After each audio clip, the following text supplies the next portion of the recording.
Spencer Thompson, economic analyst at the Institute for Public Policy Research and youth unemployment expert, says that in Germany there is a tight link between education and employers, which overcomes the skills mismatch problem in other European countries. The most successful education systems are those that offer people a dual route to finishing education. So the German apprenticeship system, what that does is for the bulk of young people, it offers them a way to study to a higher level, whilst also getting really strong links with specific employers and also developing really sector-specific skills. That makes them a much safer bet for an employer to hire when they finish, because they know that they've got these very specific skills that have been accredited. Professor Chris Winch of King's College London, an expert in education policy, says that young people in Germany prosper because learning is work-based. The practical component of vocational education and training, VET programs, contrasts to the academic thrust elsewhere in Europe. The one thing we know about Austria, Germany, Switzerland, all countries with low rates of youth unemployment, is that they have very stable VET structures which don't change over time. Very large numbers of people go through work-based learning programs. In Germany, for example, the dual system of apprenticeship takes in about 61% of 16 to 25-year-olds. Comparable programs in Britain probably struggle to reach 3% of that age cohort. So not only are there stable VET structures, there are also in these countries very strong work-based routes, educational qualifications which depend on extended workplace experience.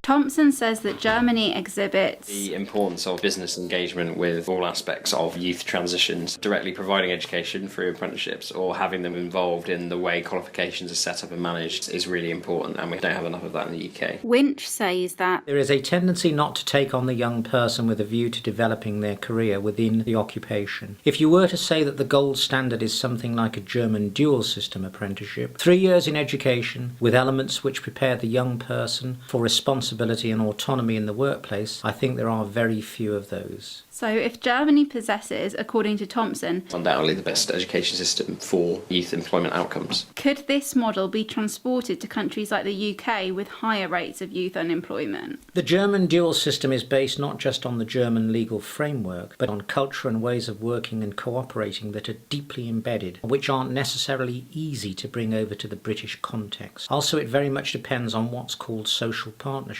Trade unions and employers working in cooperation to design and deliver good VET programs, and there just isn't a good history of doing that in Britain. There would have to be a very considerable cultural change. I think current TUC General Secretary Francis O'Grady understands this, but the real challenge would be persuading general secretaries and trade unions this is an issue that needs real attention.